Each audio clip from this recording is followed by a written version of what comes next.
Les années passent. La famine continue, mais la famille de Jacob vit en sécurité en Égypte.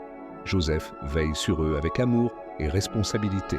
Celui qui avait été rejeté par les siens est devenu leur protecteur. Dieu a transformé la douleur en bénédiction. Jacob, désormais âgé, sent que son temps approche. Il appelle Joseph auprès de lui. Avec sagesse et foi, il bénit les fils de Joseph. Par ses bénédictions, il transmet une promesse qui dépasse la génération présente. Dieu prépare déjà l'avenir. Avant de mourir, Jacob bénit aussi tous ses fils. Même les erreurs du passé ne peuvent empêcher, elles, accomplissement du plan de Dieu quand il y a repentance. La bénédiction circule là où la réconciliation a eu lieu. Après la mort de Jacob, les frères de Joseph sont à nouveau envahis par la peur. Ils craignent que Joseph se venge maintenant que leur père n'est plus là. Ils viennent à lui, humbles, et demandent pardon une fois de plus. Joseph les rassure avec des paroles puissantes.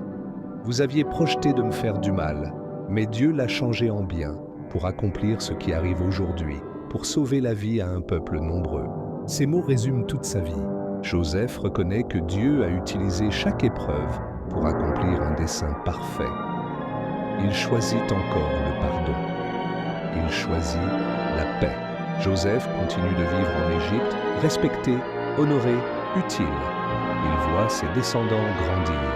Avant de mourir, il rappelle à sa famille que Dieu les visitera et les fera sortir d'Égypte un jour. Sa foi dépasse sa propre vie. Joseph meurt dans l'espérance. Son histoire devient un héritage de foi, de patience et de pardon. Elle nous enseigne que Dieu est fidèle, même quand tout semble perdu. Ce qu'il promet, il l'accomplit toujours.